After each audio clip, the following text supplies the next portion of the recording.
I think that was the best part for me, like being away. I couldn't just run home to mom and dad and be like, oh, well, I got to come home because ticket out of Tallahassee at the time was $350, $375. So, sometimes my parents were like, cool. And other times they were like, hey, they don't got it. Yeah. I was like, can you at least send me a Giordano's pizza or something? Yeah, something.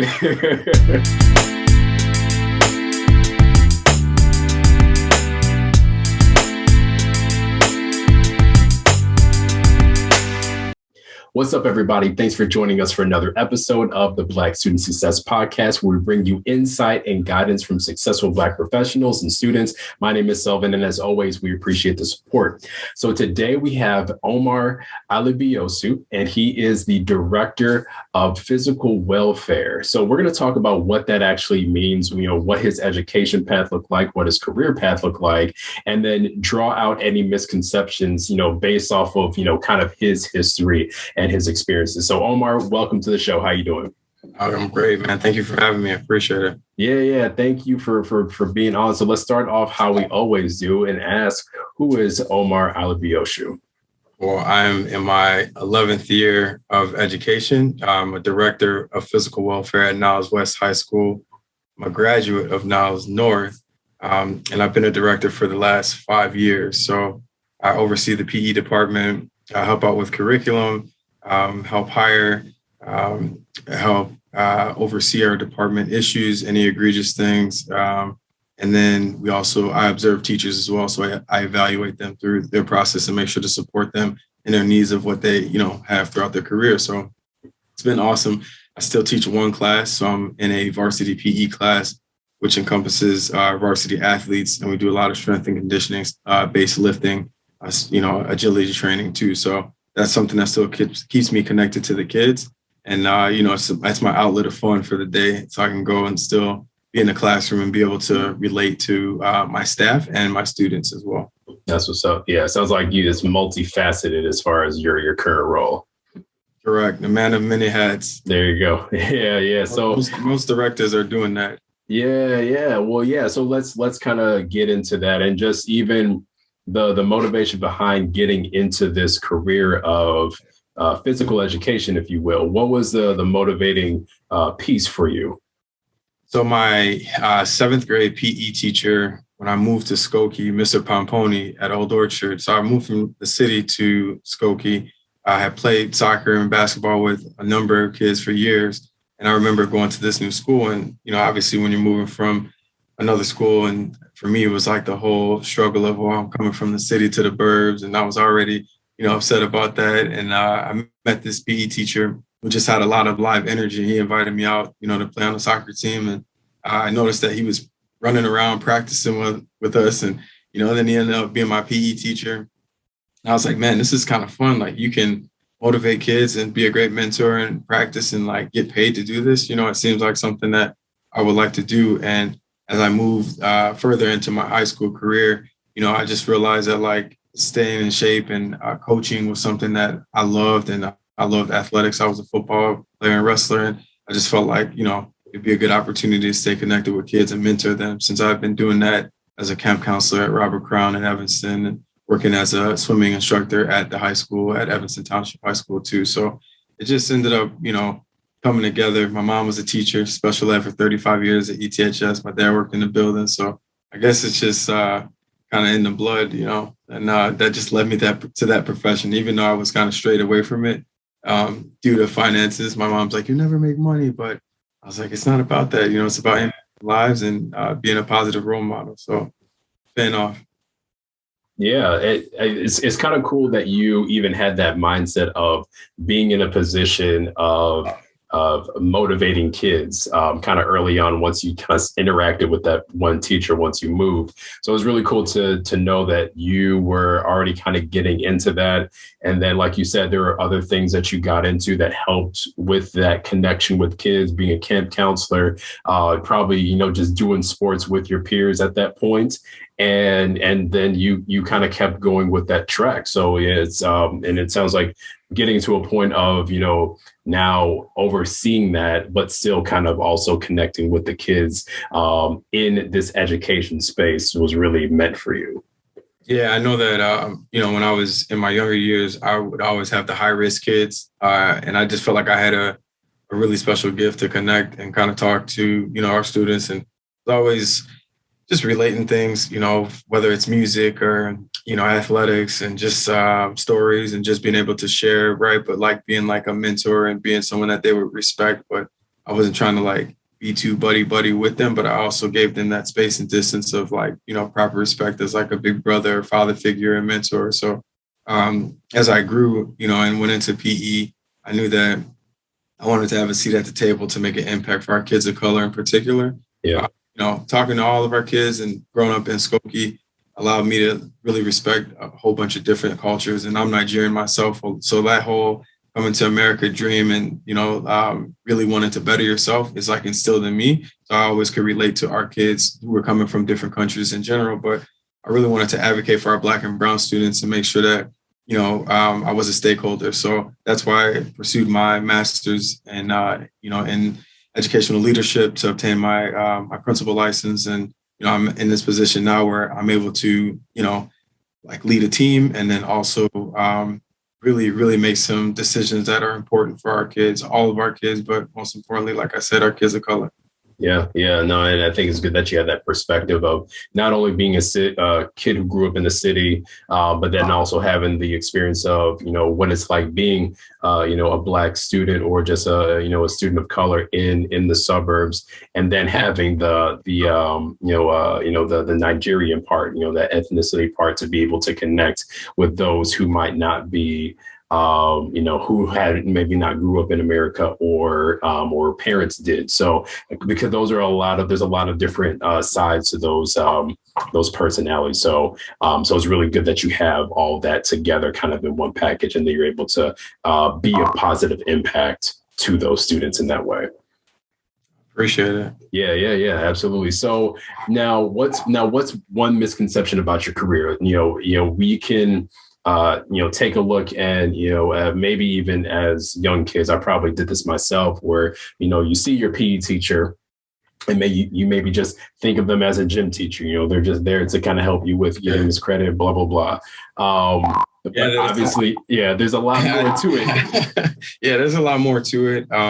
I think that PE has advanced in so much in different ways in terms of health and wellness. It's like at an all-time high right now, when we're dealing with a lot of social emotional issues with our students. So, being active, nutrition, and then maintaining that overall mental health is like highly important for all of us, right? But learning at a younger age how to balance and how to incorporate those different things. And I would always say like a wellness cycle, right? Is something that we're doing better at, and maybe when you were younger, you might have played a lot of elimination games like dodgeball and kickball that were slow paced. And, we've just evolved so much more than that. We have so many different things we teach from the high school lens, such as driver's ed, health ed, adventure ed, freshman PE. We've got sophomore health and fitness. We've got varsity PE. We've got strength and conditioning, which teaches you just how to, learn how to lift and go to the gym and live a healthy lifestyle. We've got sports and games. Certain schools have sports officiating. We've got junior leadership. We've got senior leadership. So there's opportunities for kids to find their niche, right, when needed. And that's something about PE as well, is that we're still trying to find, what fits every kid and make sure that they have an outlet in a class to attend. So it's not just like some guy in some long tube socks with some short shorts and a whistle blowing and throwing kids, throwing dodgeballs at kids' heads and pegging them out like you might see. But also for us, right? And I mean that as like a Black male, I wanted to make sure that I was taken serious in different settings, right? And I wanted to see at the table, and I just didn't want to just be like a PE teacher, because normally if people see me and I say I'm in education, they're like, "Oh, you're a gym teacher." I'm like, "Well, yeah, I'm a PE teacher, but I'm also a director." So the first thing is never to say like, "Oh, well, do you teach math? Like, do you teach science? Do you teach English?" Like, it's always like, "Well, you have to be PE, right? Because like, look at you," or like, and that to me is just like a misconception that people shouldn't just assume just because someone may like be physically built or tall or lean or whatever, that they're in this box of what they're teaching. But I also wanted to just provide opportunity to, man, look at data, look at our kids who are, struggling. How can we fix that? How can we fix inequity issues? How can we, advocate for our young women to become better leaders in general and empowerment with them? I mean, there's so many different layers that we're able to peel away. So it's allowed me, for my lens, to grow, as an educator and as a leader. Yeah, no, it's a lot of things that you have going, and I'm sure that the majority of kids then are more receptive to the different aspects that they can get into. Like, I remember I took a sports officiating class. I'm not a big sports person myself, but just knowing that I had the option to get into something where it is related to physical education, it's related to sports, but it's not necessarily focused on the actual, being involved in the sports as an athlete, because there are more people than just the athletes when it comes to the sports itself, when it comes to, making that whole world, complete. And then, side note, I hear, sports officiators are compensated pretty well. So that's just another aspect to that. That class at Evanston is actually, it's something I'm looking into and potentially bringing that to our district, just because of the fact that it provides students opportunities to make money outside of just, learning. They get you certified to be a coach, to be an official, and then you can go ahead and officiate basketball games or softball games and baseball games. And those kids they're making good side money. So I think that whether it's, lifeguarding, sports officiating, there's just opportunities to then certify people and then allow them to, work and maybe go into a profession that they wouldn't even think about at first. Yeah, no, and there's a lot of different areas when it comes to, if we're sticking with the topic of sports, outside of, being an athlete that people can go through, that could start with being able to learn the sport through officiating. So I think there are definitely a lot of opportunities, especially in other areas too, like you mentioned, like with nutrition, and then the physical health, the mental health as well. Just having all those pieces, kind of surrounding this physical education umbrella. So I'm glad that you broke that down, especially what you do and what you can do in this space. Yeah, and it's challenging, but it's fun too. I mean, but we're also, I would say, and I think you'll get into it, but like our day is very complex because we wear a lot of hats as directors, for myself and many others who are in this building. Yeah, so let's actually get into that. So, whether, and maybe it makes sense to kind of go through a typical week, but if not, what does a typical day look like for you in your shoes? Yeah, so usually, we get in. So I'll get in, and the first thing I do is check in with my administrative assistant. Just make sure that there aren't any needs immediate, right? Like our sub stuff is underway. So we've got stuff if someone's out. Our classrooms are good, our students are okay. Then I'll usually go through emails just to make sure that, if there's nothing important that's sent out from the top. Usually you're flooded with a good, 30 emails to start your day, which is fine. So you hammer through those. During that time, there's a number of students who are going to pop in left and right, some to just say hello, some who are having some things going on with themselves, and you want to make sure you're having time. So you just kind of get those kids going with a little pep talk, check in with them, make sure you send them off to class, and usually the day begins. And it just depends on what the day is, but we're usually in meetings as directors. We'll go to we have like a team, our director team. So we come once a week with meetings of that sort where we are tackling our school-wide issues, and how can we make the school better, safer? How can we look at testing? How can we look at curriculum? How can we have cross-curriculum? How are we collaborating as directors and then bringing that information back to our team, right, as leaders and running our department meetings. So we do that once a week, and then you might sit on another subcommittee. So it could be a culture and climate. There's also like our buildings meeting, which I sit on, which we talk about anything that's going on in the building. So that's spaces. So maybe there is the main gym that needs to be used or a field house that needs to be used. That would be a time where someone would ask permission and see if we could give that space up. And then I would make sure to let my team know that, hey, we've reserved this space on the 29th. Like tomorrow we have the field house being reserved. So that space will not be, used for the entire day just because we have an event going on there. And that's, better for me with communication, and that provides my team the ability to adjust to on time. Nice. As you move throughout the day, I mean, you could be in a dean's office. It could be something related to a student in PE that then comes down to the dean. So you have to address that. They could be calling you because they're stretched thin. I mean, we've had COVID stuff right now too. We've had to pull kids with COVID checks. We've had to, just make sure that all hats on deck. Like it's been a very tough time for us, but it's fun as well. But we're just super busy. And then those kids pop in more towards the later part of the day. And, that's been a lot of time where I've spent mentoring kids and talking to them and just making sure that they feel safe, and what they've been going through, they feel supported and assisted. So I've been doing my best to try to have that energy for them, along with many others. I mean, there's so many different groups here. Our fine arts department's awesome. Our English team is great. Like we really have, made these spaces where our kids come in, they talk to, our leaders here, and they just share out like what's going on with them, what they feel like is a voice heard, how can we make that impact and advocate for them?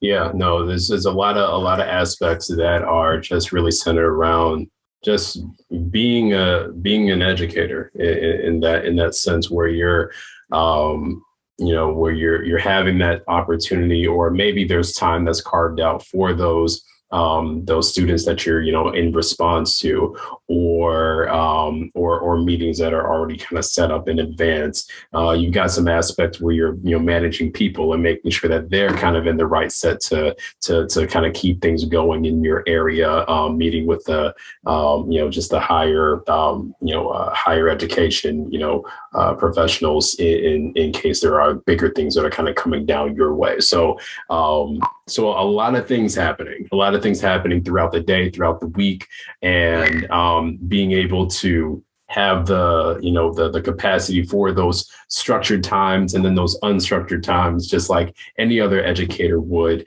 it sounds like is what you kind of deal with on a day-to-day basis. Yeah, and then you're like a sounding board for your team.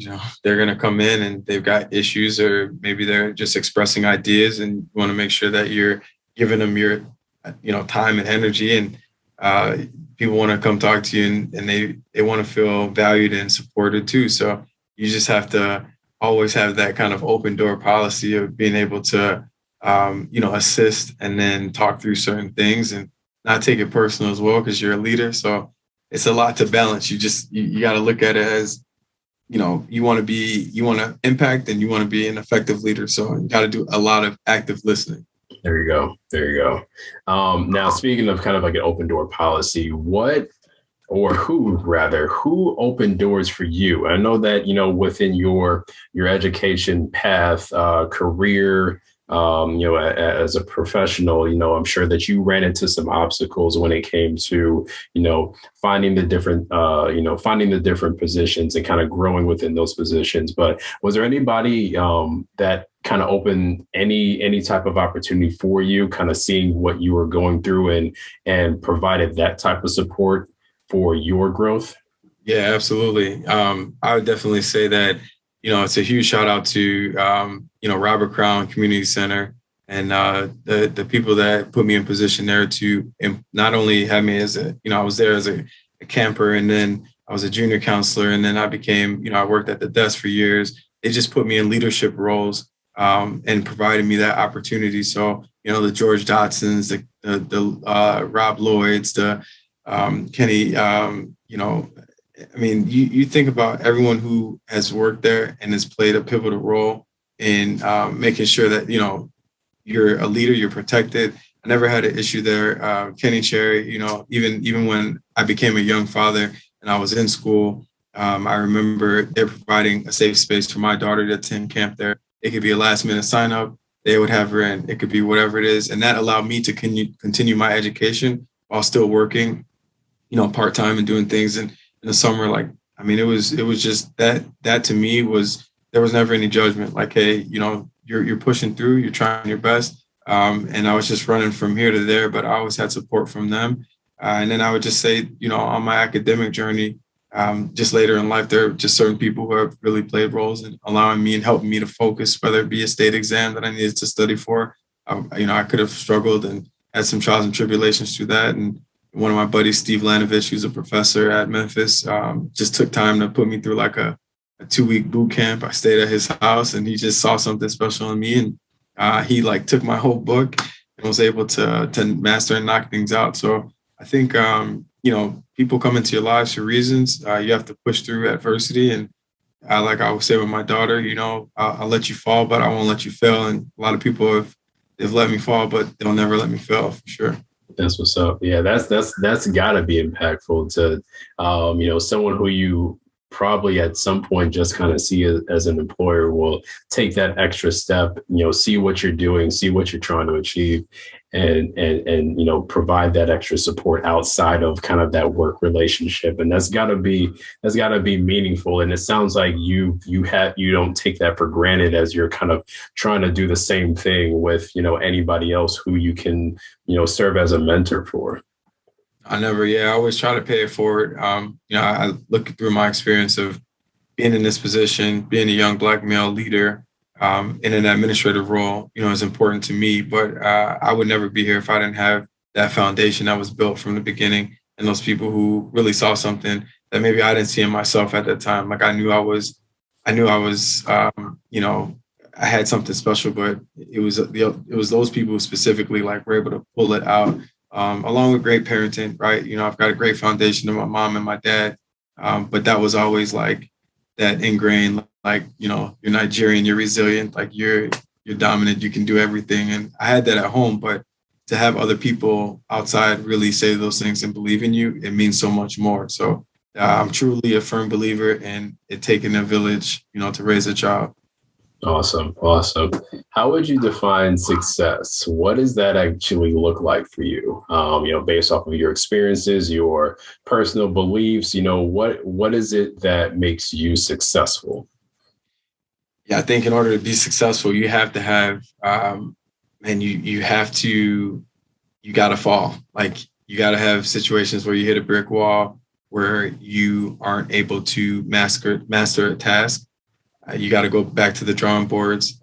Sometimes you have to take your pride and, put it to the side and be humble, remain humble, hardworking, and overcome adversity. Like you have to do that in order to be successful, because you're not going to know everything. You're not going to, be the best at everything. You're not going to master everything on the first try. But if you keep pushing and, you take that ego, you put it aside, you ask for help.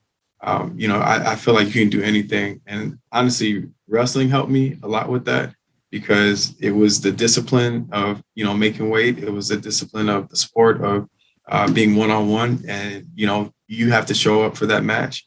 It was the commitment in the off seasons and the 4 a.m.s to getting up to go run, to get my weight down, to make weigh-ins, and after practice running and after a meet running.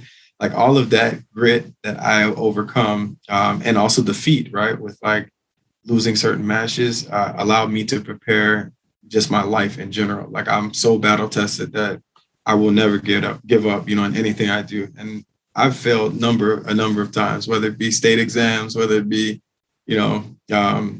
whatever it may be in that sense. And I always feel like, well, is this it? Should I give up? No, never. Like you're going to push through because you're better than that. You're built different, and you just have to tell yourself, I'm built different. Yeah.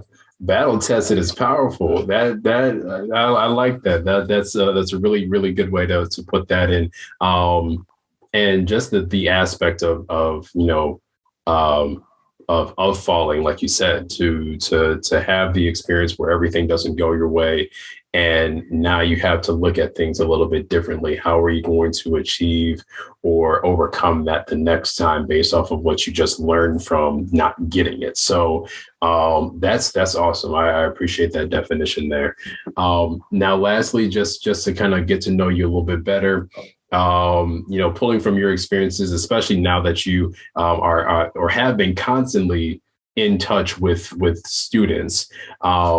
What's like a rite of passage that all students have to go through, whether it's high school, college, from, what you've seen, what you've done yourself? What do you think is one rite of passage for all students? Yeah, I think, for me, I went to Florida State. So I mean, I went to the best school in the country, hands down. And I would say that my experience leaving Chicago to go to Tallahassee was one of the best ever, right? Getting away out of my comfort zone, being able to only come home maybe 2 or 3 times a year, having to really survive on your own. And although I did come from a good home where I felt like, yeah, if I was in a jam, I could reach out to my parents. I really tried to do a lot on my own in terms of working, being self-sufficient, taking care of laundry, cooking, learning how to cook. Like, I mean, we were in a situation where it's like a lot of my schoolmates, we just take $5. Hey, you go get the rice, you get the chicken, you get the yams, you get the, tostones, you get the bouillon. I mean, Haitians, Dominicans, Puerto Ricans. I mean, we just all come together and just make a hodgepodge of fun of food. And that's about survival. It's like, what can you do with bare minimum? You learn how to survive, and you learn how to be happy too. Going to other people's homes for holidays and different cities, and going to New Orleans, like just exposing myself to different cultures, communities. I think that was the best part for me, like being away. I couldn't just run home to mom and dad and be like, oh, well, I got to come home because ticket out of Tallahassee at the time was $350, $375. So, sometimes my parents were like, cool. And other times they were like, hey, they don't got it. Yeah. I was like, can you at least send me a Giordano's pizza or something? Yeah, something. Yeah, I think that that experience going to another state allowed me to live and see how Florida was, take that in. And then when you would come home, you'd feel so much more appreciated because everybody would show you love. They're like, man, Omar's in town. Omar's in town. They're like, oh, man, that feels so good, and I see that now with some of my other friends who have gone on to work in other cities. And when they come back now, they're like, man, I know what you felt. I know that feeling, and it feels good. So it's good to get away, too. You can see another city, and maybe that's a potential destination for you, but you're just not here forever. Like I can say that I did 6 phenomenal years in Florida. I had a great time, and it was really great. All 6 weren't in school, for the record, just saying.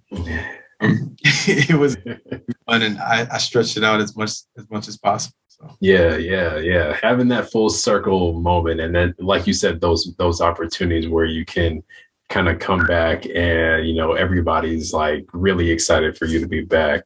Man, I can only imagine what it's like to, where everybody's kind of scrapping up their $5 and then putting together some type of meal. Like, what was probably like the best thing that y'all made when you were out there?